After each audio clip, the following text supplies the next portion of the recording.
Good morning, everybody, and welcome to public service this morning. We're so glad to see so many people here, and we are looking forward to a lot nice, lively discussions this morning on a lot of different bills and legislation. So let's get started. Members, please sign in if you have not, so we can take the roll. Clerk, please take the roll.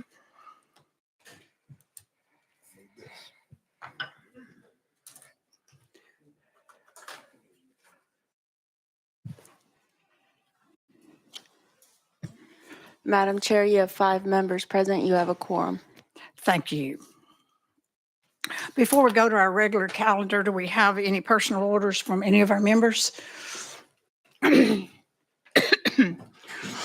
Seeing none, before we get into this regular calendar, we've got a couple of updates. I want you to know on item 4, which is House Bill 686, it's been rolled for 1 week.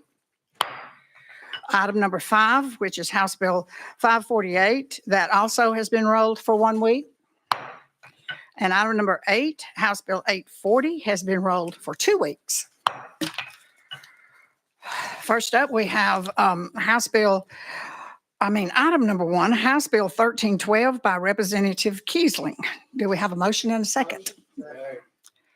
There are no amendments filed, so Representative, you're recognized to explain your bill. Thank you, Chair Lady. And yes, that's correct. There are no amendments filed. And you did mention that it could be a lively one. Well, this will not be lively. This is regarding bereavement. So anyway, this is administration bill being brought to you. And so it is for we're asking for some changes or consideration for some changes regarding that for our state employees. Now, there hasn't been any revisions actually regarding bereavement since the code. There hasn't been any updates in the code since it's originally written. So anyway, what we're proposing, or the administration is 3 days. Right now, currently, it is 3 days period, regardless of what how the relationship falls for our state employees, whether it be children, mother, daughter, whatever. But anyway, what we're doing is, and let's just go quickly, there's 3 changes up for proposal. 3 days paid leave in the event of an employee's sibling or grandparents, grandchildren, foster parents, or parents-in-law. From there, we go up to 5 days in the event of death of an employee's parents or step-parents. And finally, 10 days paid leave for the event of the death of an employee's spouse, children, or stepchildren. Now, I do understand, it's my understanding that we, in case there's any questions that maybe needs to be addressed, Chair Lady, we do have someone from the department here for that could, of course, answer any questions that might occur. With that, I'll renew my motion, or I'll be willing to accept any questions. Thank you. Do we have any questions for our sponsor? Questions been called, so we're ready to vote. Clerk, please open the vote. Those in favor of moving this bill forward to full committee, please say aye. And those opposed, no. Has every member voted? Does any member wish to change their vote? Clerk, please take the vote. Madam Chair, you have 6 ayes and 0 noes. The ayes have it, and this bill moves on to full committee. Thank you, Chair Lady, and members. Next up is item number 2, which is House Bill 333 by Speaker Pro 313. Speaker Pro Tem Marsh. And we do have a motion and a second. There are no amendments. Representative, you're recognized to explain your bill. Thank you, Madam Chairman. This legislation comes from the Treasurer, and it's dealing with the consolidated retirement system. And I'll read some of the talking points here. If you have any questions, we do have some people from the Treasury here that can answer them a lot better than I can.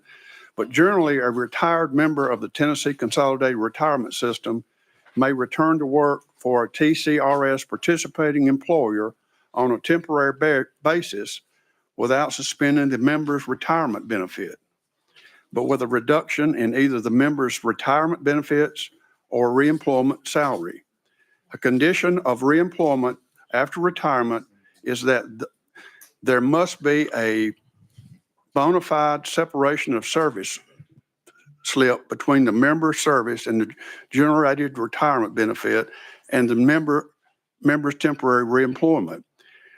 With the exception of the temporary employment of school resource officers, this bill consolidates the other 5 temporary reemployment provisions into one, and reemployment for 120 days or its equivalent, with the retired member receiving no more than 60% of the member's previous full-time salary, or reemployment in a hard-to-fill position without limitation on the number of hours worked, but with a 30% reduction in the member's retirement benefits. So it's just laying out how you can go back to work if you're on this system and what your retirement benefits will be. I'll be glad to answer any questions. Do we have any questions? Seeing none, are we ready to vote? Clerk, please open the vote.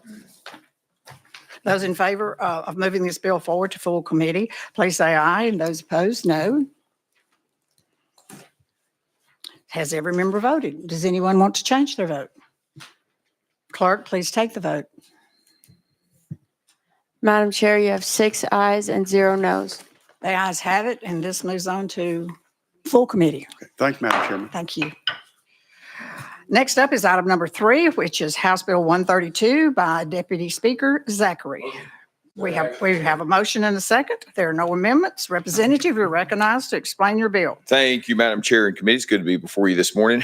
Members, back in July 22nd of 2020, I think just a couple of you were here. I think Chair Lady and Representative Eldred are the only 2 on this committee that were here. We were coming out of the end of COVID. At that time, Speaker Sexton and Speaker McNally formed an ad hoc committee to review, and I was a co-chair of that committee, to be able to review the statute 58-2107 related to a state of emergencies and the executive powers within that state of emergency. And we had testimony from everyone from Dr. Glenn Reynolds at UT to former General Gonzalez, who was the AG under Bush. We had numerous, former Justice Koch. We had numerous people come and testify, and the consensus was there were significant gaps within 58-2107. At that particular time, it simply allowed very, very broad discretion in the suspension of any rule or law from the governor. And the only limitation was the limitation of not being able to touch our firearms. That was the only limitation of that statute. So most of those who were testifying before us testified that there were certainly recommendations and changes that could be made to that statute to tighten it up, because if we did not have a governor like we had with Governor Lee under COVID, if we had another governor, there would have been significant broad discretion to keep schools closed, to keep businesses closed, which did not happen in this state. As most of you remember, on April 27th, we were one of the first states to reopen. Our schools reopened in August. We defied the edicts from Washington and used common sense, and Tennessee operated very, very differently. That's why we were one of 7 states that grew economically during COVID and one of the 5 most visited states. So this bill originates from COVID. Back in 2021, I believe Representative Warner had joined us at that time. The House passed a bill with some changes to 58-2107 to tighten that up, to create some legislative engagement within the process. At the time, there were about 14 states that had no legislative engagement. Today, Tennessee is one of 8 states that has no legislative engagement related to executive power. So over the last couple of years, that time has given us the ability to look at best practices and pull some of what other states have done. And that's what you're seeing before you. So the bill that the House passed in 2021, which the Senate chose not to move, was much more extensive than this, more far-reaching. And so what you have before you today is much more streamlined. And members, it does 4 things. Again, we're one of 8 states that has no legislative engagement today related to when a state of emergency is declared in the governor's executive powers. This bill does 4 things. Probably most importantly, it says that during a state of emergency, the executive cannot suspend a state law or regulation that would violate the Bill of Rights or the Declaration of Rights within the state constitution.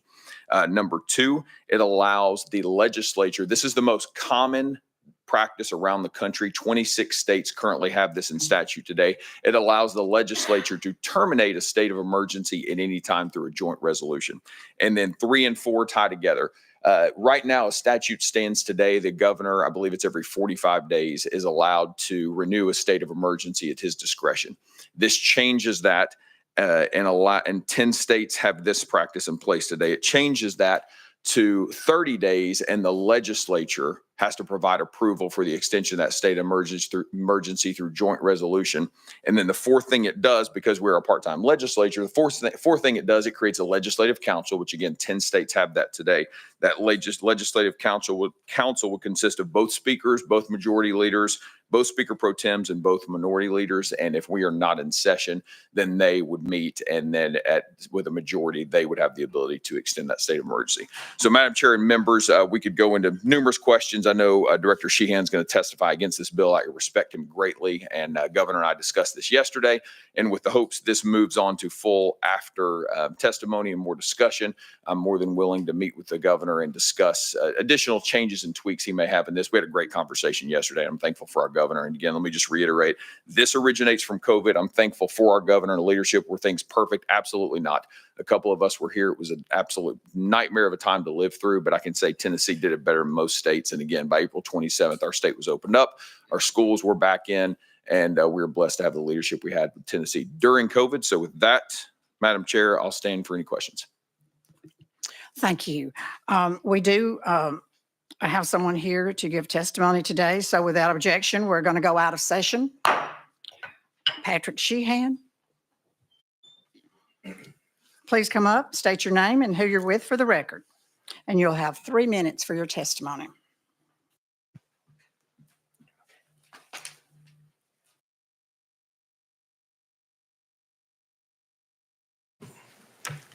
Good morning. Good morning.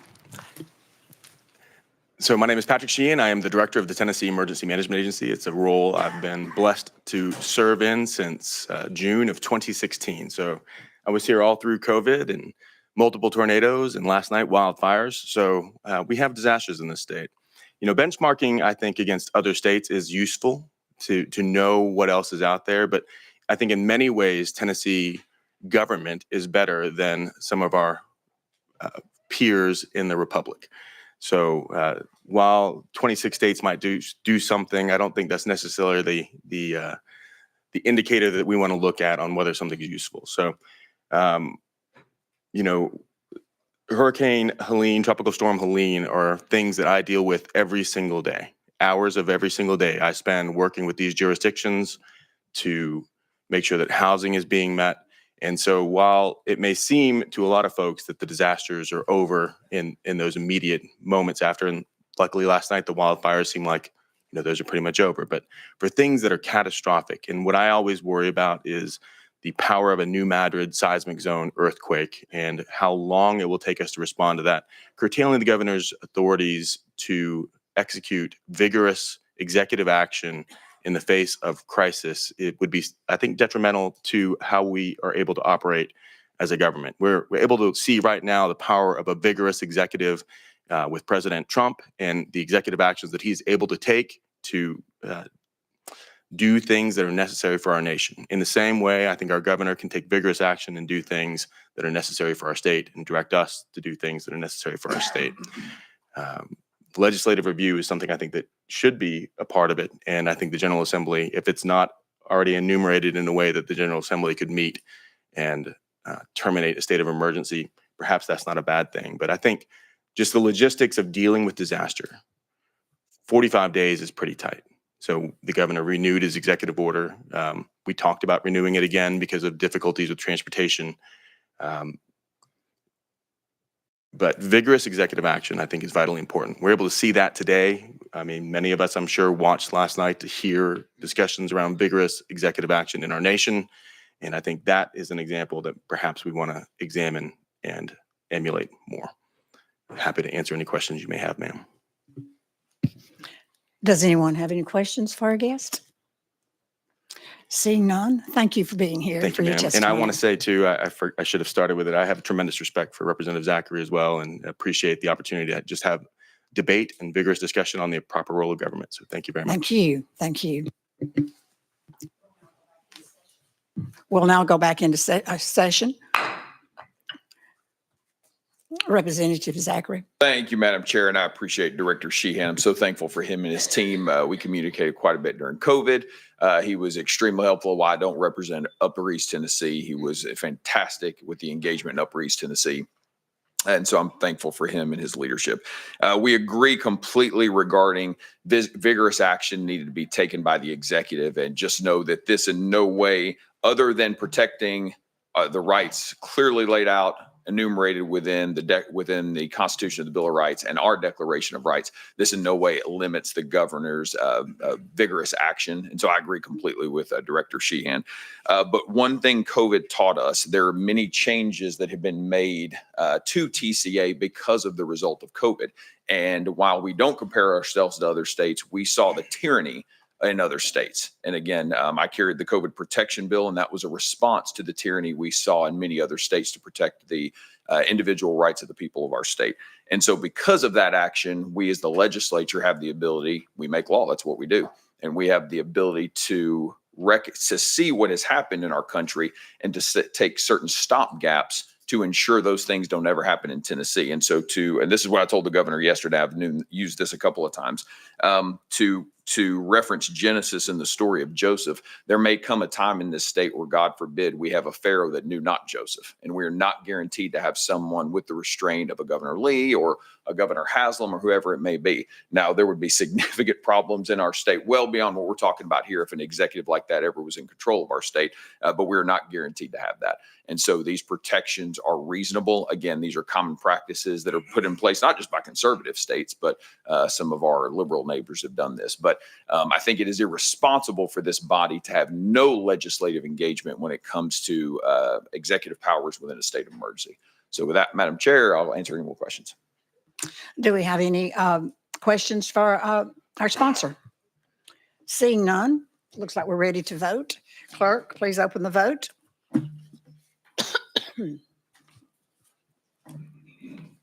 Those in favor of this bill moving forward to full committee, please vote aye. Those opposed, please vote no. Has every member voted? Does anyone wish to change their vote? If not, clerk, please take the vote. Madam Chair, you have 5 ayes and 1 present not voting. Your bill is moving on to full committee. Thank you, Madam Chair and Committee. Next up, we have item number 6, which is House Bill 731 by Representative Halsey. Do we have a motion and a second? We do. There is an amendment filed on the bill. So do we have a motion and a second on that amendment? We do. Representative, would you please give us your drafting code? 004057. If there's no objections, let's go ahead and put that on the bill, put the amendment on the bill. All those in favor, please signify by.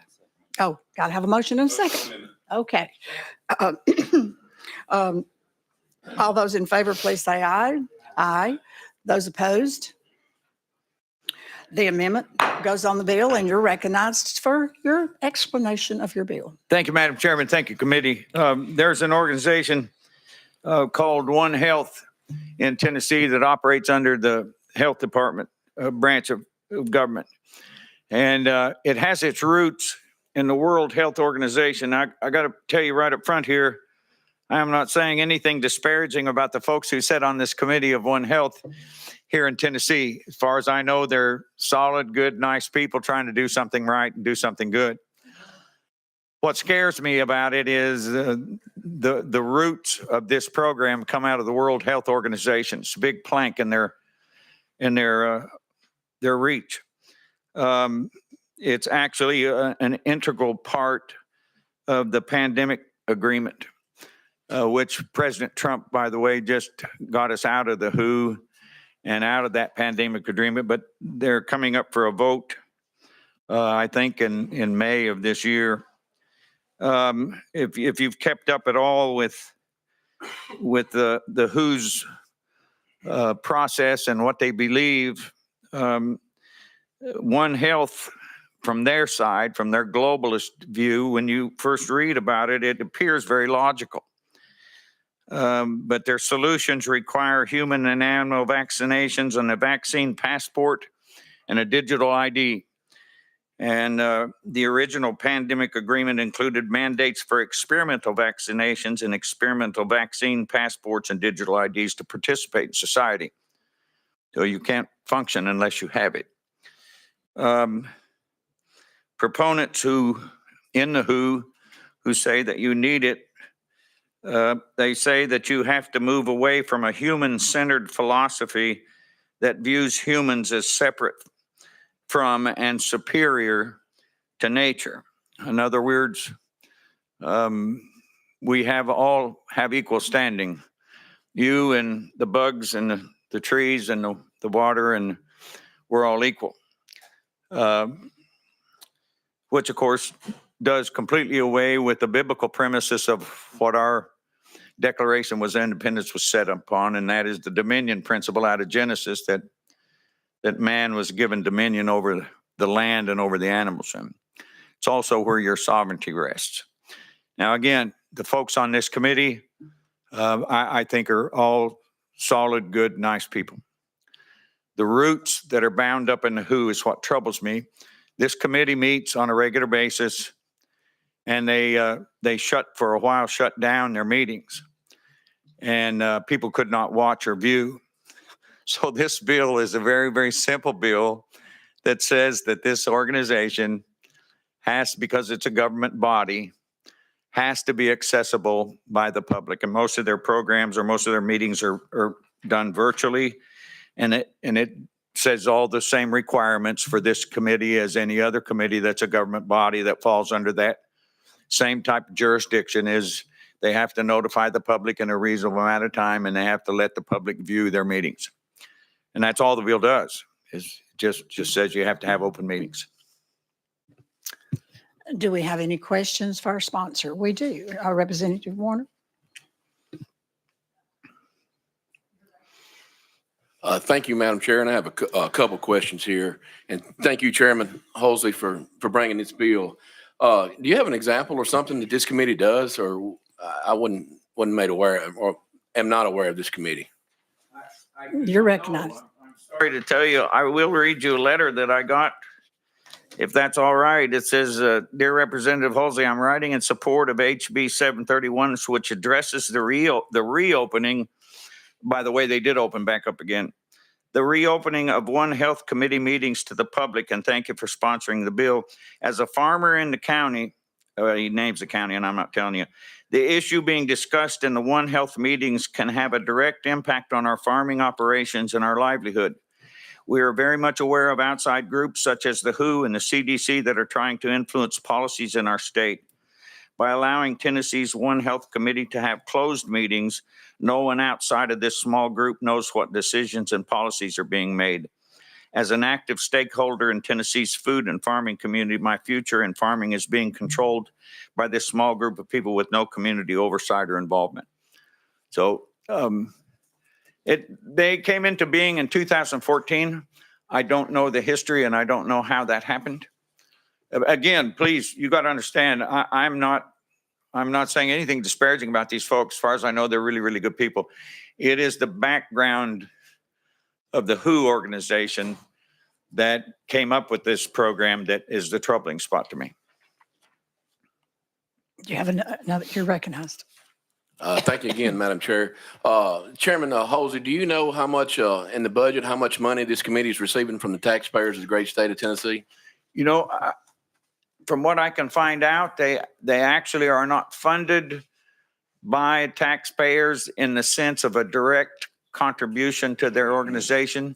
From what I can see, most of the members are already employed as university professors and are already on salary from the taxpayer in that regard, and they also belong to this organization.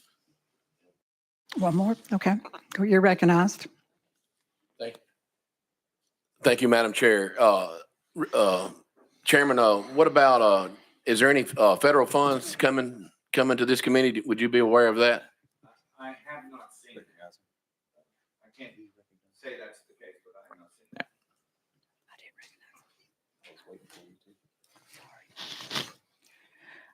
You have another question? No. Thank you, Madam Chair. Thank you. Do we have any more questions for our sponsor? Seeing none, are we ready to vote? All in favor of, clerk, would you please open the vote? All in favor of this legislation, please signify by saying aye, and those opposed, please signify by saying no. Has every member voted? Does anyone wish to change their vote? If not, clerk, please take the vote. Madam Chair, you have 5 ayes and 1 no. The ayes have it, and your bill moves on to full committee. Next up, we have item number 7, which is House Bill 535 by Representative Haston. We have a motion and a second. There are no amendments. Oh, yes, I see there are 2. We have 2 amendments. Representative, would you please give us your drafting code?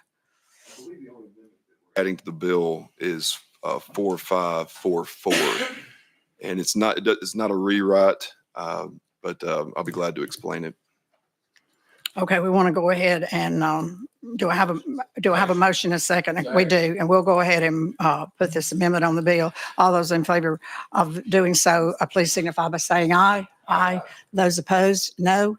The ayes have it, and it is now, your amendment is on the bill. Thank you. And you're recognized for an explanation. Thank you, Madam Chair. I'll first explain that amendment and then I'll get into the crux of the bill. The amendment just was allowing part-time employees an opt-out period of 30 days that wasn't in there before. And so that's all the amendment did, was added that to the bill. This bill does come from the Department of Treasury. And with all due respect to transportation, a lot of people in the Treasury and a lot of people do think that they are the real TDOT of Tennessee. This is a TCRS housekeeping bill that makes several improvements, many of which are with the intent to help Tennessee code comply with federal laws. There's a lot of moving parts to this bill. I'm going to hit 3 or 4 of the high points here. It eliminates employer contribution limits. It gets Tennessee code in line with federal law concerning benefit overpayments. It also makes it to where there's a pathway for a TCRS member or beneficiary to roll over a member's retirement benefit as well. Like I said, there's some other parts in there that I'll be glad to try to answer any questions on if there are any. With that, I'll renew my motion. Do we have any questions for our sponsor? Questions been called or ready to vote? Clerk, please open the vote. All those in favor of this legislation, please signify by saying aye. Those opposed, no. Does anyone wish to change their vote? Clerk, please take the vote. Madam Chair, you have 6 ayes and 0 noes. The ayes have it, and this bill moves on to full committee.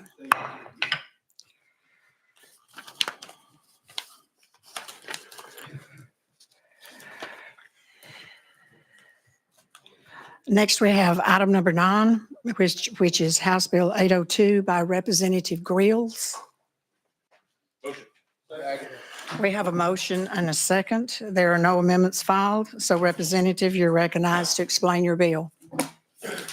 Thank you, Madam Chair and committee. Let me get to my right page here. Got too many things going on at this point in the day. Today, we're here to help Tennessee farmers and the landowner by providing liability coverage for conservation districts. They have the ability, conservation district employees have the permission to utilize federal vehicles, surplus vehicles, but they do not have the liability protection that they need in order to use them. So all we're doing is recognizing them for liability protection as a state employee for the liability purposes. So it just lets them use vehicles that the federal government has already given them permission to use. We Okay. passed this bill last year, but it did not get funded in the budget for whatever reason. Okay. You've heard the explanation. Do we have any questions for our sponsor? Seeing none, I think we're ready to vote. Clerk, please open the vote. All in favor, please signify by saying aye. Those opposed, no. Would anyone like to change their vote? Clerk, please take the vote. Madam Chair, you have 6 ayes and 0 noes. The ayes have it, and your bill moves on to full committee.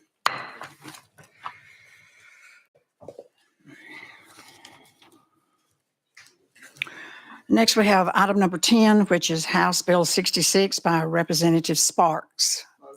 We have a motion and a second. There's no amendments. Representative, you're recognized to explain your bill. Thank you, Chair Lady. Thank you, Committee. This bill comes to me from the Mayor Cole of Laverne and the City Administrator Bruce Richardson.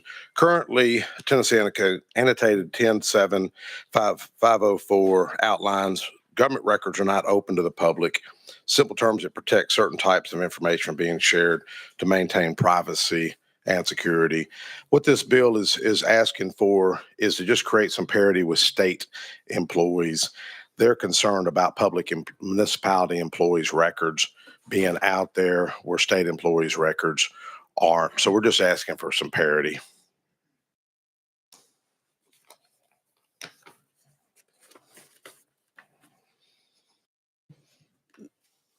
That explains your bill? Yes, ma'am. Okay. Do we have any questions for our sponsor? Representative Warner? Thank you, Madam Chair. Can you give us an example? She You're wanted to recognized. speak about this. My understanding, they're good with it. My understanding currently, street addresses are confidential, but the cities and the zip code are not. That's my understanding of current law. If Deborah wanted to say a few words about this, and this is simply just lining up with what we're doing with state employees' records and information. Representative Warner? Yeah, thank you, Madam Chair. I still would like an example of you're just taking. You're recognized. A local employee, maybe a guy works in public works, his information may be out there online, his address, street information, that sort of thing. But state employees currently under law are not. And like I say, Deborah is here if y'all had some concerns, because she was the first one I reached out to when I was asked to carry this piece of legislation. Representative Warner? So it's basically just their addresses that we're not making public, right? You're recognized. They've asked me to bring forward to y'all. Any more questions? Are we ready to vote? Madam Clerk, would you please open the vote? All those in favor of this legislation, please indicate by saying aye. Anyone opposed? No. Has everyone voted? Does anyone wish to change their vote? Madam Clerk, please take the vote. Madam Chair, you have 6 ayes and 0 noes. The ayes have it, and your bill moves on to full committee.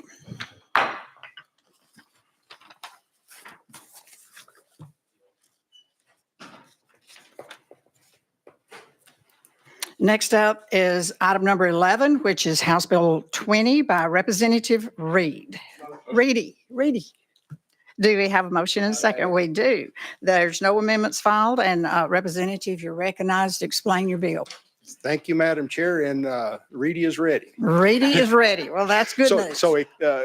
Madam Chair and committee members, a quick summary of the bill establishes that the State Guard is a separate entity within the Department of Military for budgetary purposes, being specific, creating a line item in the budget for the Department of Military. And I do have, it's in Tennessee Code 58-1-401, that the head is Governor authorized to enlist State Guard.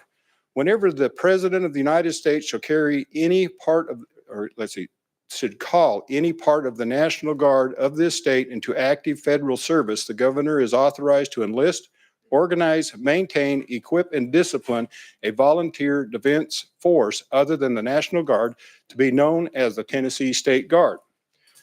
With that said, the State Guard conducts annual training to ensure personnel are proficient in military occupational skills relevant to current needs such as cyber defense, medical support, and other specialized areas. These activities also cover sustenance costs, including meals during training sessions. Additionally, the State Guard organizes a higher education event to foster professional development for leaders and provides targeted training for specialized teams within the organization. We did have guardsmen, state guardsmen, that during COVID were used in East Tennessee with the disaster there. The hope is by passing this bill that Senator Crow and I will try to find reoccurring dollars to give to the State Guard. Currently, there's less than 500 volunteers that makes up the Tennessee State Guard, and we would like to see it grow in the state, especially in times of disaster. And I can go much deeper than that if necessary, Madam Chair. Thank you for that explanation. Do we have any questions for our sponsor today? Seeing none, are we ready to take the vote? Madam Clerk, please open the vote. Those in favor of this legislation, please indicate by saying aye. Those opposed, no. Does anyone wish to change their vote? If not, Madam Clerk, please take the vote. Madam Chair, you have 5 ayes and 0 noes. The ayes have it, and your bill is moving on to full committee.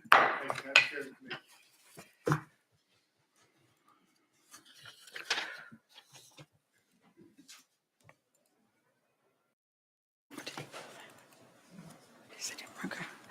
Item number 12, House Bill 597 by Representative Freeman.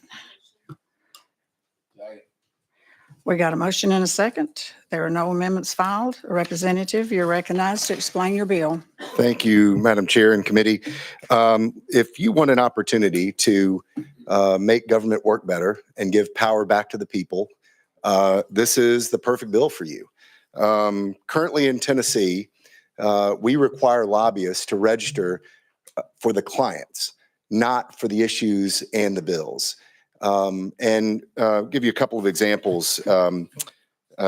We regularly have lobbyists will come speak to us, and they will talk about issues, irrespective of who has paid them to do that. I think that the state of Tennessee should require them, and the people of Tennessee should have the right to know what industries is paying them to do it. You have big business, big moneyed interests that is coming down to the Capitol and representing issues, and they're not being transparent, and they're not having to open it up. It's a pretty simple fix. There is no fiscal note because of how simple it is. I know that that a lot of lobbyists have come to speak to all of you. They've all come to speak to me. And they've all told me how difficult it will be and how it's completely impossible. And I don't buy it. Not for 1 second. You can't tell me that if your client tells you to go pass Bill X or fight Bill X, that you can't simply log into the same system that they are registering their clients today and tell you who they're working for. We are all overworked and understaffed. I get it. And we rely on the lobbyists to give us information and hope that they're giving us the right information. And I'm not saying that they're not doing that. What I'm saying is that they should be required to list who is paying them to fight and to champion bills. And if you want to make government work better and give power back to the people of Tennessee, and you support transparency, then I appreciate your vote on this bill. Thank you for your explanation. Do we have any questions? Yes, Representative Warner. Thank you, Madam Chair, and thank you for bringing the bill. Does this bill in any way address the state taxpayer-funded lobbyists? You're recognized. The taxpayer, it just says lobbyist. We can ask legal who that would include. Do you want to go out of session? Okay, we'll go out of session.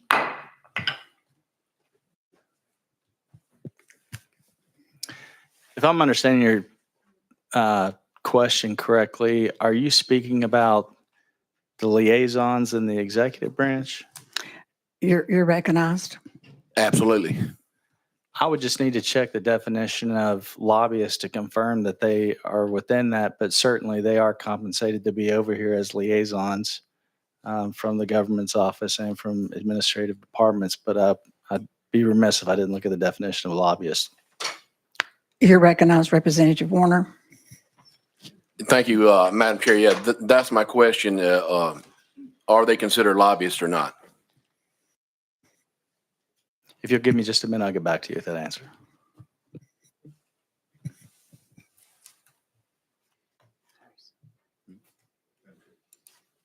Excuse me, you're recognized. Thank you, Madam Chair. And thank you, Representative Warner. I appreciate that question. And if that is We're still out of session. Oh, I'm sorry. We're I still thought out of session. I didn't realize that. That's okay. I'm new here.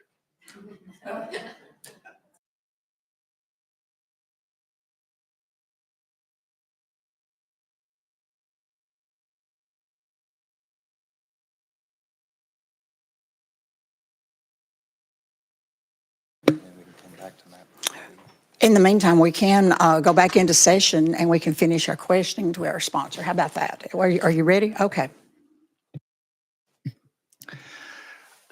Representative Warner, I think the answer is no. Lobby, the definition of lobby does not mean communications with officials of the executive branch by any person to promote, oppose, or otherwise influence the outcome of a decision. So I do not believe that those liaisons are considered lobbyists for the purposes of registration with the registry. You're recognized Would it, for questions to legal. thank you, Madam Chair. Would it be in council's opinion that they are lobbyists? Representative Warner, they are not lobbyists for the purposes of Title III, Chapter 6, Ethics and Lobbying, Part 3, lobbyists for purposes of registration. This legislation would not apply to them. Representative Warner, you're recognized. Thank you, Madam Chair. Any more questions for legal? If not, we'll go back into session. You're recognized. Thank you, Madam Chair. And Representative Warner, I'd be happy to support you in your bill to expand this after we pass this bill. Let's build the framework of what this would look like. And again, let's give power back to the people and have transparency in government and take big business and big money out of the decision making. Do we have any more questions for our sponsor? If not, are we ready to vote? Madam Clerk, please open the vote. Those in favor of this legislation, please indicate by saying aye. Those opposed, no. Oh, it's on the board. I'm sorry. Yeah, we're not getting any. It's a win for you. I think it might be frozen. It may take us. Okay. Technical difficulties. Are we ready? We're having a problem? We're going to have to do this the old-fashioned way. All those in favor of, we're not going to do it the real old-fashioned way. We're going to do a roll call vote. Go ahead, Madam Clerk. Call the roll. Burkhart? Eldridge? McCalman? No. Salinas? Warner? Aye. Chair Lady Rudder? No.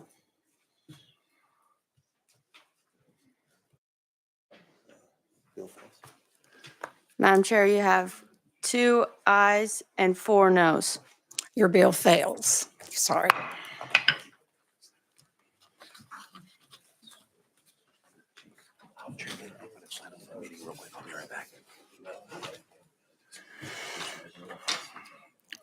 Next up, we have item number 13, which is House Bill 1071 by Representative Wright.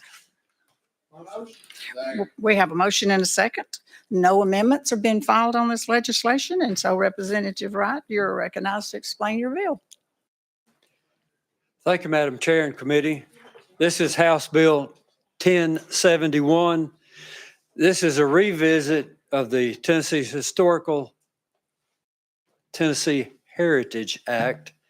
And I'm bringing to you today the word of the day from Dale Carr,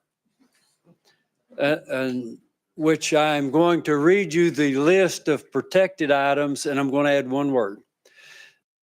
These are the items that are under the purview of the Tennessee Historic Commission: monument, memorial, bust, nameplate, historical marker, plaque, artwork, and flag.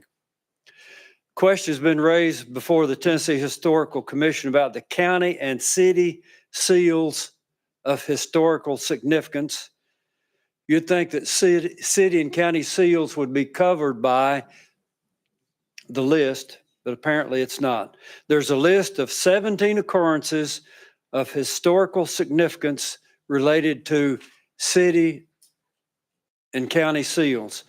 This bill language inserts seal between the words artwork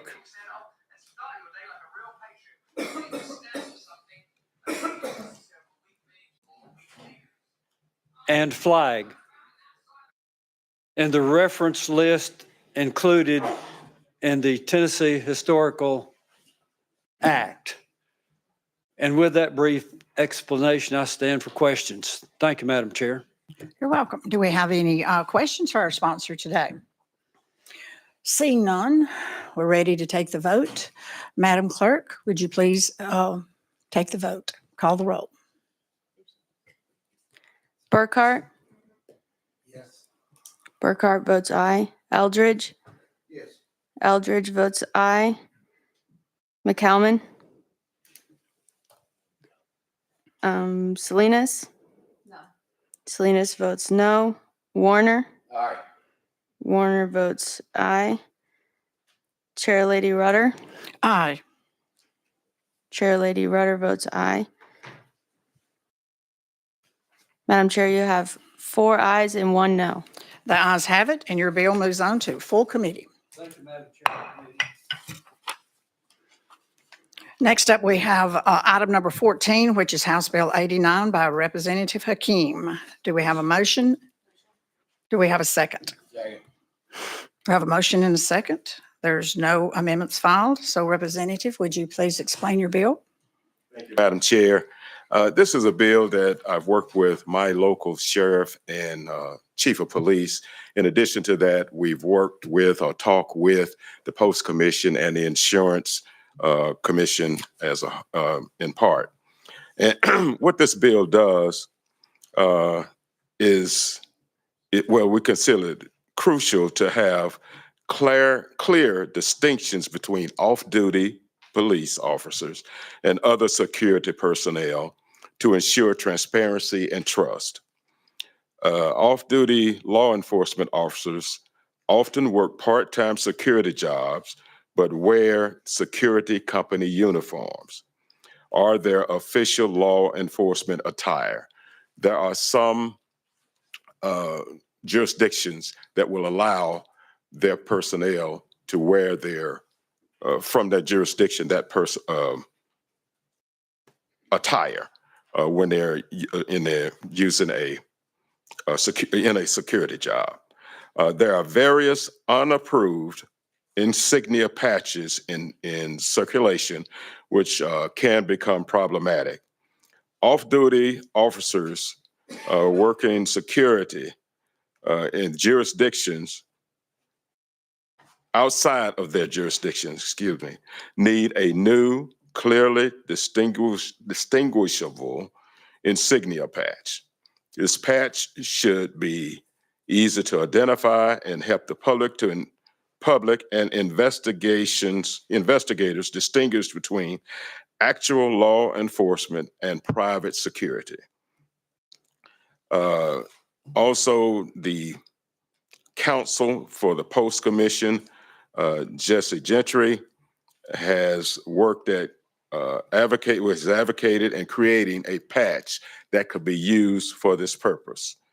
And I would ask the committee to please give consideration to allowing this to go forward. Do we have any questions for our sponsor? Seeing none, are we ready to vote? Madam Clerk, would you please call the roll?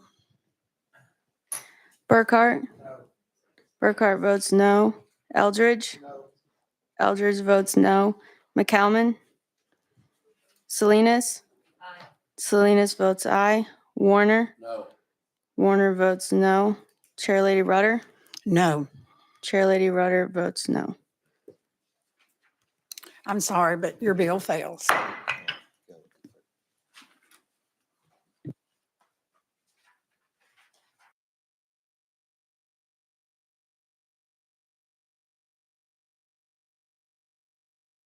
Item number 15, House Bill 564 by Representative Hemmer. Do I have a motion and a second? Well, we do, and there's no amendments. So Representative, you're recognized to explain your bill. Thank you, Madam Chair and committee members. House Bill 564 is a bill that codifies a recent Tennessee Ethics Commission opinion 24-01, which cleans up ambiguous language and requires the governor and the cabinet to have the same travel and disclosure policy as the legislature. So what we're doing here is just clarifying that indirect gifts that from entities related or intertwined with lobbyist employers are prohibited. This also requires the governor and cabinet officers to disclose travel expenses paid by entities with interest in state policy, matching the same policy that we have as the legislative members.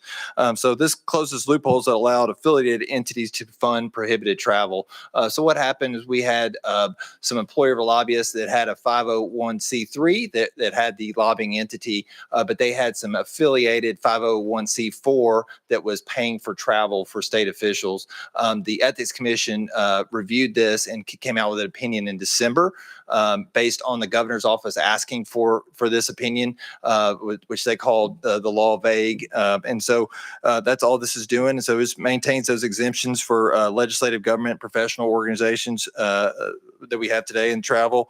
And so these recent events expose gaps in our current ethics laws, and I ask your favorable opinion of this legislation. Thank you. For that explanation. Do we have any questions for our sponsor? Are we ready to take the vote? Madam Clerk, would you please call the roll? Burkhart? Burkhart votes no. Eldridge? Eldridge votes no. McCalman? Salinas? Salinas votes aye. Warner? Warner votes aye. Chairlady Rudder? No. Chairlady Rudder votes no. Madam Chair, you have 2 ayes and 3 noes. I'm sorry that your bill fails. Next up, we have item number 16, which is HJR 98 by Representative Fritz. We have a motion and a second. There is an amendment on the bill. Do we have a motion and a second on that amendment? And we do. Representative, would you please give us your drafting code? Yes, ma'am. Good morning, Madam Chairwoman. It is 3743. 3743. If there's no objections, let's go ahead and put that amendment on the bill. All in favor, please signify by saying aye. Aye. Those opposed, no. The ayes have it, and the amendment's on the bill. Representative, please explain your bill.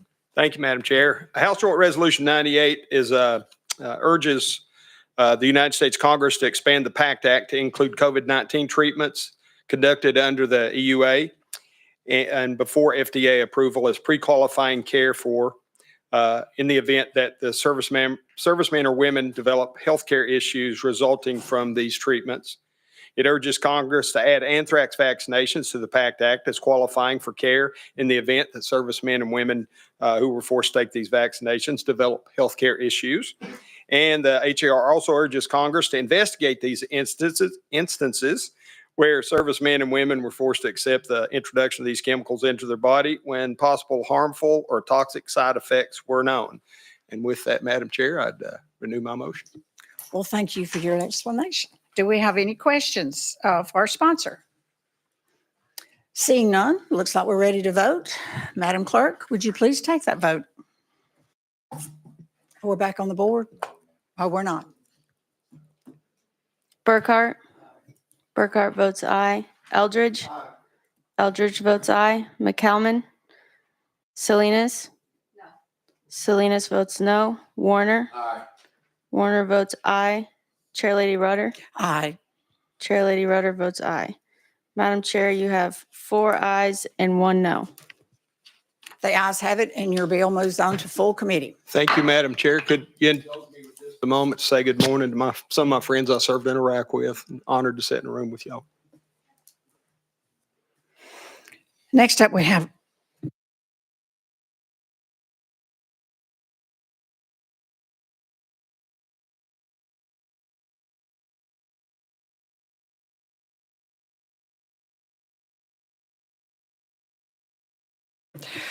Okay, next up, we have item number 17, which is House Bill 37 by Representative Davis. Do we have a motion and a second? And we do. There's amendment on this bill. Do we have a motion and a second on that amendment? We do. Representative, would you please give us your drafting code?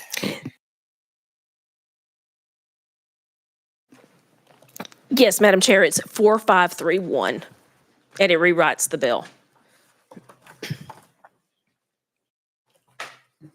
I think I got a little ahead of myself on those motions. Well, I'm okay. I'm okay. I'm lost. But we do need to vote on the amendment. So all in favor, please signify by saying aye. Aye. Those opposed, no. The ayes have it, and the amendment goes on the bill. And so now, Representative, we have that bill in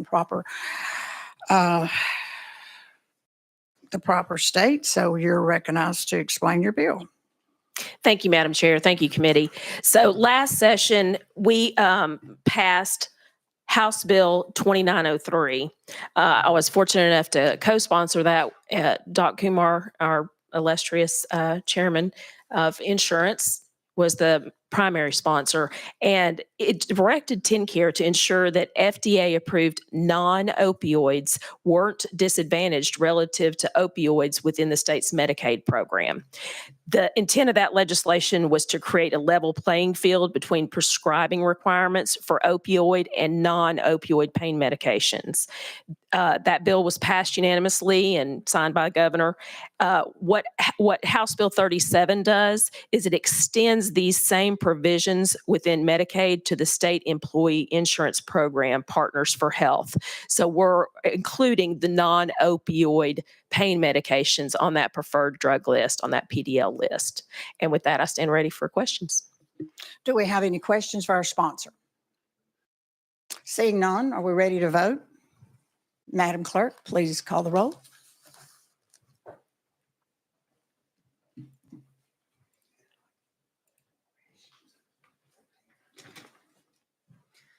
Burkhart? Yes. Burkhart votes aye. Eldridge? Yes. Eldridge votes aye. McCalman? Salinas? Yes. Salinas votes aye. Warner? Aye. Warner votes aye. Chair Lady Rudder? Aye. Chair Lady Rudder votes aye. Madam Chair, you have 5 ayes and 0 noes. The ayes have it, and your bill moves on to full committee. Thank you, Madam Chair. Thank you, committee.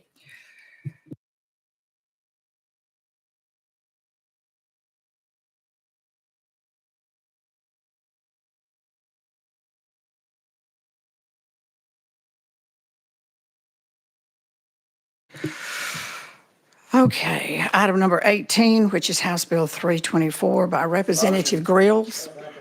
We have a motion and a second. There are no amendments. Representative, you're recognized to explain your bill. Thank you, Madam Chair. And just first off, I want to recognize that this has nothing to do with Governor Lee. This is strictly with the office of the governor. Governor Lee and I have a good relationship, and this is no way directed towards him.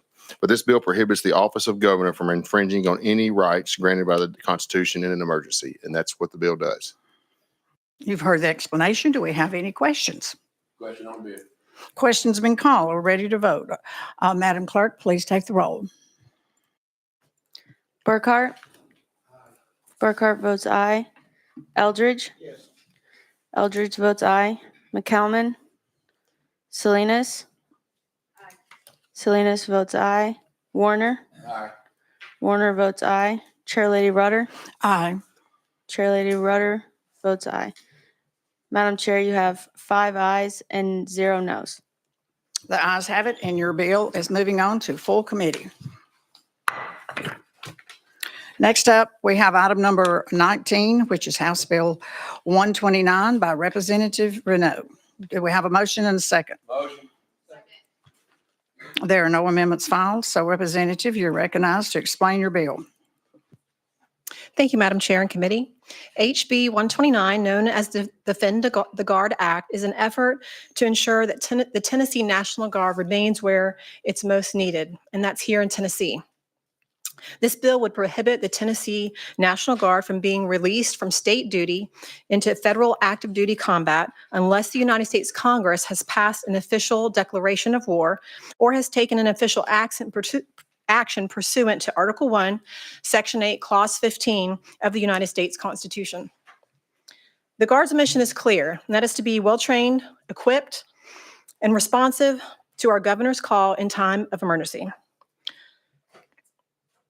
When Hurricane Helene devastated our state, the next day, over 700 of our troops were sent to Kuwait. It begs the question to many, why weren't more guardsmen sent to Eastern Tennessee than the 500 or so that went there? I believe it's because Washington continues to entangle our National Guard into undeclared wars that are endless. HB 129 simply works to align Tennessee with the U.S. Constitution. Article 1, Section 8 is unambiguous, saying that Congress, not the president, holds the power to declare war. Yet for decades, our troops have been sent into combat without a vote, without accountability, and without clear objectives. The cost is broken families, PTSD, and Tennesseans paying for veteran care when they come home after the wars take their toll on them. I know some are concerned that this bill will risk federal funding, but I don't believe that that is true because the Guard funding comes under Title 32, not the combat orders of Title 10. There are 6 other states who have introduced this bill that had zero fiscal impact. We all know that fiscal notes can often kill a bill on the note alone. One of our own congressional delegates sits on the Defense Appropriations Committee. There is no way he will let Tennessee lose one dime, and I have confirmed that with his office. The true cost is borne by our soldiers and their families who are sent to war with no end in sight. Some fear that the Department of Defense will retaliate, restructuring our Guard. But let's be clear, Congress controls the purse strings, not the Department of Defense. And we're undefeated in wars that have actually been declared. It begs the question, why have there not been any formal declaration of wars in over 80 years? As President Eisenhower said, the military-industrial complex profits from perpetual conflict. Our Guard members cannot speak out because they would risk their careers, but I have heard from them, and they are watching. They took an oath to defend the Constitution, and so did we. If a war is worth fighting for, I'm simply saying that it's worth Congress voting for. A yes on HB 129 will tell Washington that Tennessee's sons and daughters will stay home to protect our people unless Congress follows the law of the land. I stand ready for questions.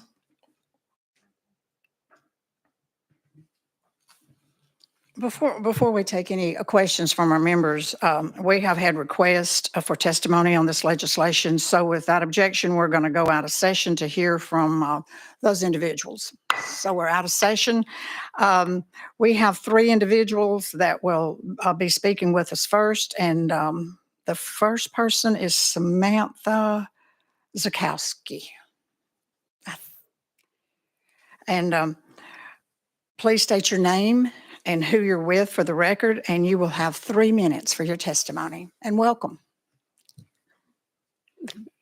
Thank you, Chair Lady Rudder, and thank you to the committee for hearing my testimony. Before I begin, would it be out of line to hand out those fiscal analyses from different states? That's not allowed. Okay, I'm sorry. thank you. Again, thank you for hearing my testimony. I'm Samantha. I'm a mother, and I'm a disaster relief volunteer and also a proud citizen of the state of Tennessee. 2 years ago, when a string of tornadoes tore through Clarksville, our Tennessee National Guard was in Kuwait instead. Last fall, when Hurricane Helene decimated eastern Tennessee and greater Appalachia, there were some national troops available here, and they performed very heroically. But within 48 to 72 hours earlier, nearly 800 Guardsmen troops were deployed overseas with their equipment and choppers that make up such a large piece of that precious federal funding we constantly hear as the excuse for why some haven't co-sponsored yet. Tennessee was left vulnerable, and many of our strongest, most capable citizens were not able to help their neighbors in their time of need. And that is actually part of their job description, a job description tied to the branch of the military with the motto, always ready, always there. There doesn't mean Syria or Afghanistan, but they are meaning our own backyards. Don White has told us that $400 million in federal funding wasn't worth the risk in not being able to send our National Guard away, whether the feds feel like it or not. Did the old brass lobbying against this bill, illegally, mind you, I don't know if you've heard of the Hatch Act, did they tell you that the funding is mostly in equipment that is sent away with the Guardsmen when they deploy? Did they tell you that they've been quoted of bragging that it only takes a helicopter ride and blasting Fortunate Son like someone would bribe an 8-year-old to clean their room? We are not their ball washing station for their buddies at Lockheed Martin. You say goodbye to those cool choppers if this bill doesn't pass because they keep shipping them off to these unjust battles. Oh, and did they also tell you that the other states have those receipts proving the loss of funding they threaten? And it doesn't exist. There's been several states with analyses proving that. We heard moments ago from Rep. Reedy that he's seeking state guard funding. Maybe we could be more conservative and have our National Guard here when they should be. This is a simple bill. There's no tricks. It doesn't render our troops undeployable, just unconstitutionally undeployable. I implore you to live up to most of your campaign websites claiming you're conservative and bring your troops home without a legally declared war so that the people who voted for you don't come knocking and asking for a refund. Thank you. Thank you. Do we have any questions? We don't. And thank you for your testimony. Next up, we have Michael Stevens. Wait. Oh, Mitchell. Mitchell Stevens. I'm sorry. Mitchell. My husband's name, Michael. I must be thinking about him this morning. Please come up and state your name and who you're with for the record, and you also will have 3 minutes. Thank you. My name is Mitchell Stevens. I represent myself. Go right ahead with your testimony. Good morning. I am Mitchell Stevens. I've preached for the Oak Avenue Church of Christ in Dixon, Tennessee since 2012, and I'm here to support Defend the Guard. The Bible reveals God's wisdom for civil order. When God governed his people on his land, law enforcement and warfare were handled carefully, local, decentralized, limited. Laws were enforced by kinsmen acting as avengers of blood. Crimes were quickly brought to justice in local gates or nearby cities of refuge. King David's greatest policy failure was measuring the security of his land by its military strength, bringing judgment on his capital. When military power was abused, God held his people accountable. Our founding fathers built on this wisdom, crafting a constitution with careful checks on power. Defend the Guard reasserts that restraint. Romans chapter 13, verses 1 through 5 charges you as lawmakers and God's servants to commend good and punish evil, wielding the sword of force for that purpose, and not in vain. In vain isn't just failing to act, it's misusing the sword God entrusts to you. Too often, we fixate on the sword itself, on the tool, over the solemn task. If we're being offered a dazzling, jewel-encrusted sword to ignore the National Guard's limited duties, that weapon is no longer a defender's instrument, but a mercenary's wage, paid for by the lives of the ones sent to wield it. When oaths are ignored and blood is shed to keep money flowing, that is an abomination before God. Tennesseans enlist to defend, only to be swept into vague foreign missions, their spirits burdened by moral fog and conflicting justifications. I've talked to guardsmen in my church. I see the toll deployment has taken on a young wife left at home, working and pregnant, suffering ever more frequent panic attacks from the vast separation. They know in their hearts what they're deployed to do is not guarding Tennessee. It's time to defend our Guard from such abuse. Daniel Webster advised it will be the solemn duty of the state governments to protect their own authority over their own militia and to interpose between their citizens and arbitrary power by the federal government. Representatives, thank you for your service. Wield the sword with care. Keep it closer to home. I am here as a Christian and concerned citizen to remind you that you are under much higher scrutiny than the eyes of the public. There will be a day when you will answer to God for every careless word, every reckless law, and every bloodstained penny. You are in my prayers. Thank you for your testimony. Do we have any questions from our members? If not, thank you. That's not allowed, but you can send them to our offices, just to our emails. That'll be great. Thank you. Next, we have Brandon Eskew. Good morning, Brandon. Please come up and state your name and who you're with for the record, and you will also have 3 minutes for testimony.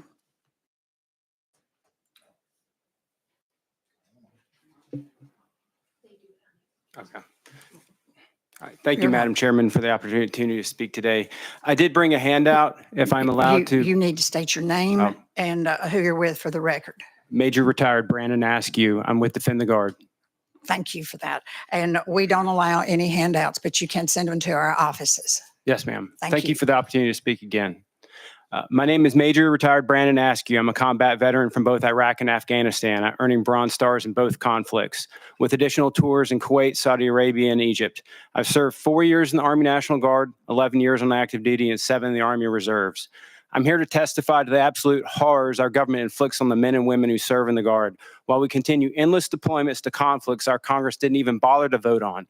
My twin brother served 13 years in the Georgia Army National Guard. It was a meat grinder. He deployed 30 months to Iraq, Afghanistan, and Kosovo. Between deployments, my brother struggled to find employment due to inconsistency. His relationship suffered. The Guard leadership would dangle carrots to get him on the next deployment, and he was regularly threatened with a stick if he didn't comply. The handout that I've brought that I will send to you later is an anonymous letter written by a career Air National Guardsman in Georgia. The man is unable to share his names that may cost him his career. There are many more like him. The National Guard composed 45% of the occupational force during the height of the wars in Iraq and Afghanistan and incurred 18% of the casualties. My old Guard company lost 5 men in Iraq, which is as many as my active company lost in Iraq. These men and women lived up to their commitment. Will you? Secretary of Defense Pete Hegseth says he will. All I want is accountability. Congress needs to put their name on the line before we put boots on the ground. I'm not saying the National Guard shouldn't serve in combat. I'm just asking that if we do send the Guard to combat, Congress should vote on it first. Thank you for the opportunity to speak today. Thank you for your support. Thank you for coming here today.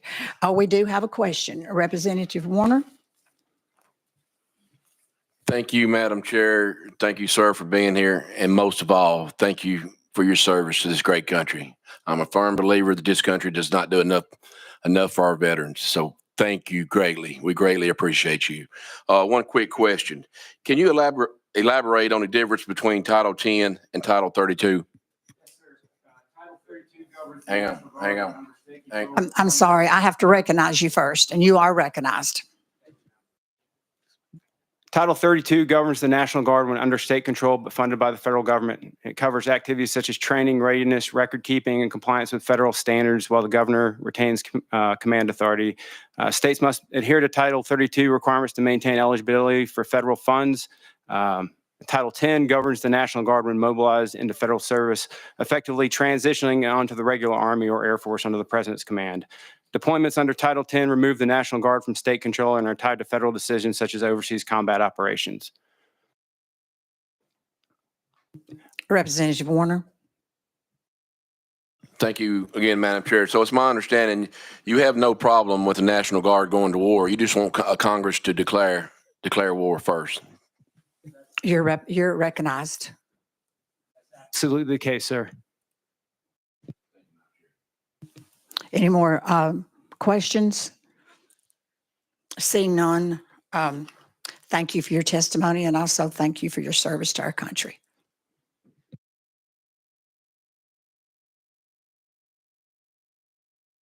Next, we're going to hear from Major General Warner Ross with the Tennessee National Guard. Please come up, state your name and who you're with for the record. And you will have 3 minutes for your testimony.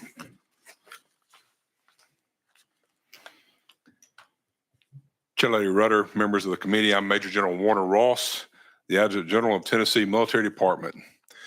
Before I start my testimony, I want to thank everybody. We're all passionate about the same thing here. It's our soldiers and airmen. And there's several in this room that's been down that road before that was described by the speaker before me. And we honor and respect them. So it's an honor to get to speak to you on behalf of 13,000 of our members who serve you as citizens in this great volunteer state. I thank you for the support. You voted on bills today that impact our soldiers and airmen. From the Over the Mountain Men to the General Jackson volunteers, Davy Crockett at the Alamo, and the 30,000 that served at the Mexican War, our members continued the volunteer legacy. They're ready for the toughest missions, defending our nation at the southwest border, responding to natural disasters like Hurricane Helene, or deploying overseas. Something that's been left out is today's National Guard is a dual mission force, federal and state. We pledge an oath to both of those constitutions. Over 95% of our training and equipment and budget comes from the federal funding. Today's National Guard represents 42% of the Army combat power available to the Department of Defense. There was a time when we were a strategic reserve. We're an operational reserve now. However well-intended this legislation may be, passage will do unintended harm to our military readiness, our state's role in national security, and our ability to respond to those domestic emergencies that we know we just faced as early as last evening and back in the fall. If passed, this will be viewed as an unwillingness by Tennessee to allow access to resources, manpower, and force structure provided by those federal funds. Federal decision makers will reallocate critical funds and equipment to other states, as the Tennessee National Guard cannot be counted on to contribute. We're a team built on performance, lethality, and a record of readiness and meritocracy. We have a lion's share in this state of what the National Guard has to offer compared to the other 54. In short, this legislation isolates the Tennessee National Guard and puts our states and citizens at significant disadvantage compared to those states who do not have this legislation. I'll give you an example real quick before we close out. We're in competition with other states for new capabilities such as the KC-46. The U.S. Air Force's newest air refueler. We're one of 7 states in the final selection round, and our application is backed up by unmatched performance. There is no current recapitalization plan for refuelers, and only one of those 7 states will be selected. This legislation will all but remove our team from that list of top contenders, jeopardizing the future of the 134th Air Refueling Wing at McGee-Tyson in Knoxville. There's several more examples, but we just don't have time to go into those. If passed, the critical capabilities such as the 278th Armored Cavalry Regiment or 194th Engineers, first the 230th Rotary Wing assets that we used just yesterday to put out fires would be in jeopardy. Go ahead and finish your thought, but your time is up. Okay. Our members understand their responsibilities and missions. Their performance is deep-rooted in accomplishments and a legacy of the volunteers. I ask that we focus on ensuring that our force is well-equipped and funding, always remaining ready now to serve whenever we're called upon. That's what we sign up to do. That's how we can best serve our neighbors. Thank you for your testimony. I think we do have some questions. First up, we have Representative Warner. Thank you, Madam Chair. And sir, again, thank you for your great service to this country, and all the gentlemen sitting here in the audience. Thank you. From the bottom of my heart, thank you. You're recognized. A couple. Oh, okay. Madam Chair, I have a couple questions. Would it be okay if I go back and forth with him? Or do I need to come to you every time? I think you need to come to me. More than happy to, madam. More than happy to. First question, have you personally discussed HB 129 with the National Guard Bureau or the Chief of the National Guard Bureau? You're recognized. Yes, sir. We have had a statement and some conversations about that. All 54 adjutant generals oppose this. The Chief of the National Guard Bureau has not issued a statement on this. You're recognized. Thank you again, Madam Chair. What were the name, titles, and ranks of the officials that you spoke to who informed you that they would support the National Guard response to HB 129? You're recognized. Thank you, ma'am. Thank you, Chair Lady. I have letters from our National Guard Association of Tennessee, our Enlisted Association of Tennessee, and the National Guard Association of the United States, which has all 54 adjutant generals, as well as the Adjutant Generals Association. So that's hundreds of military officials and groups that oppose this bill. You're recognized. And I'll welcome to send those to you, sir. Thank you, Madam Chair. And if you would, please, that'd be great. And one quick last question I got, and then I'll be done, Madam Chair. Since Secretary Pete Hegseth's nomination to head the Pentagon, has your office contacted the Department of Defense to ascertain his current views on Defend the Guard? You're recognized. You're recognized. Couple questions. First one, why not? You're recognized. No, sir. He's giving guidance to us. They haven't focused on this. We've run that back up our chain. My office doesn't talk directly to the OSD, but we talk through NAUGUS and National Guard Bureau. We've asked the questions. We haven't gotten a response. You're recognized. Thank you. Thank you again, Madam Chair. Wouldn't his support for this bill be a major factor in your decision to testify today? You're recognized. Yes, sir. It would. And a couple more follow-ups. You're recognized. Thank you again, Madam Chair. Would you agree that having failed to provide any contradictory statements, that we must rely on the Secretary's public statement from last year and assume the likelihood he's in supportive of House Bill 129? You're recognized. I couldn't assume that.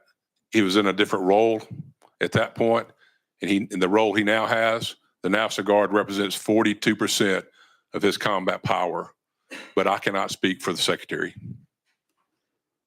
You're recognized. Thank you, Madam Chair. And sir, again, thank you from the bottom of my heart for your service. We do have Chairman Eldridge on their list to ask some questions. Thank you, Madam Chair, and to everyone sitting out there that's wore a uniform, you have nothing but my respect, no matter which side of this issue you're coming from. And we've heard about the funding, that it's congressionally mandated in T10 and T32. And then we've heard from you about the negative impact that it could have. Can you delve into that just a little bit more? And also, this legislation, how is it going to affect the individual members? What could possibly happen there with those members and their role? You're recognized. Yes, sir. To your point number one, what other effects this has? Absolutely, Congress is mandated to fund us. I concur with all those statements. When we say us, that's the National Guard, not the Tennessee National Guard. So we compete for those resources against other states. The DOD will meet their obligations that Congress puts on them, but it doesn't have to be this state. Those resources can be moved and will be allocated. Have been allocated. That's an ongoing thing that we face every year as states compete against one another for resources. So yes, Congress mandates, DOD will fund, but DOD will also reallocate, and there's no mandate for them to do specific things to the Tennessee National Guard. We have a lion's share. We have so much uniqueness here, different than our other states. This puts that at risk. To answer the second question there, for the individual guardsmen, our soldiers and specifically our airmen in this state are very unique. We follow Title 10 missions daily. When that's at risk, when this KC-46, if this legislation is passed, DOD will view that as an unwillingness for us to use those resources. Those people will simply go somewhere else. They will seek other employment in other states nearby for a similar job. If we in fact were to lose not just the 134th, but the 118th here in Nashville, and also the 134th down in Memphis. Those units are flying Title 10 missions every day. We're putting that at risk. Do you have any more questions, Representative Eldridge? Okay, go ahead. We've had this bill up here in front of us for 30 minutes. There's a lot of passion on both sides, And I think there's a whole lot at stake for our guard, our members, and everything. And I don't think 30 minutes is a justification to sit here and take a vote on this. So, Madam Chair, I would make, pardon, I'm sorry. We're still out of session. All right, well, wait till you go We'll back go in back into session. session. Do we have any more questions for Thank our you, General. guest? Seeing none, I want to thank you for your testimony here today, and I want to thank you for all of you gentlemen sitting in the audience. If there's any ladies out there, I may be a little blind and can't see you, but we do respect you and thank you for your service to this country. Thank you for your testimony today. Okay, we'll go back into session. Now I want to recognize Chairman Eldridge. You're recognized. Thank you, Madam Chair. Again, we've talked about this bill for 30 minutes. We've heard from both sides that's come to the office, the emails that we're getting and everything. I know there's a lot of passion here for this. And I think it does need to be looked at very seriously, just to make sure that we're doing the right thing for the right reason. The impact that we'd have on the state and on the soldiers, I don't take that lightly. I really don't. So, Madam Chair, I would make a motion that this bill go to a true summer study. Objection. Do we have a second? Objection. You have a second? We have a motion and a second. Okay, we do have an objection, and so we're going to vote on the objection. And just a moment.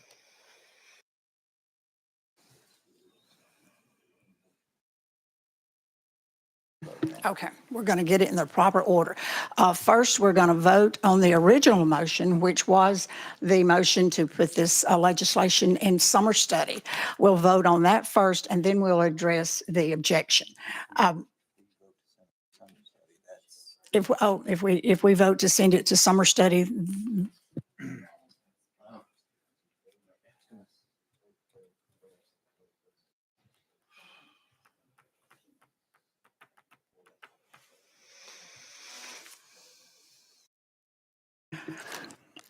Madam Clerk, would you please call the roll?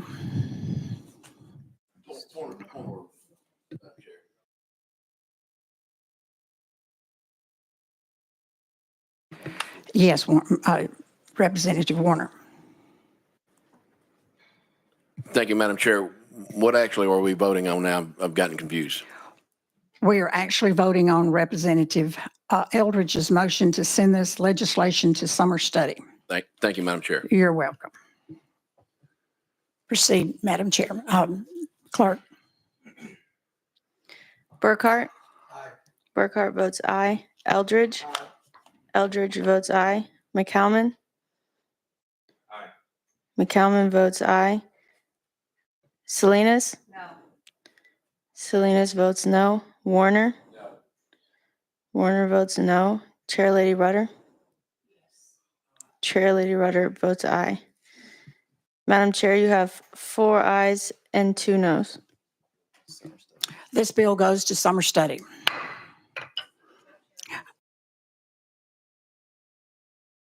Excuse me, I would like to say to the sponsor that I concur with Representative Eldridge that this is definitely an important issue that we actually do need to study. And I would be speaking with you, and we will talk about a true summer study and work through that. So I just want you to know that I do believe that this is too much passion on each side of this discussion, and we need to have another discussion and give this legislation that it was more conversation. So just wanted you to know that.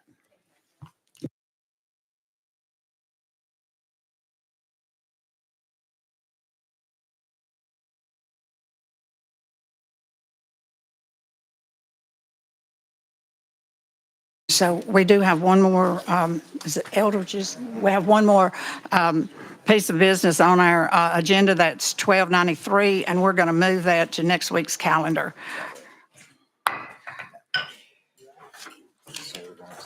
Do I have a motion? That concludes our business today. Do I have a motion to adjourn? Motion to adjourn.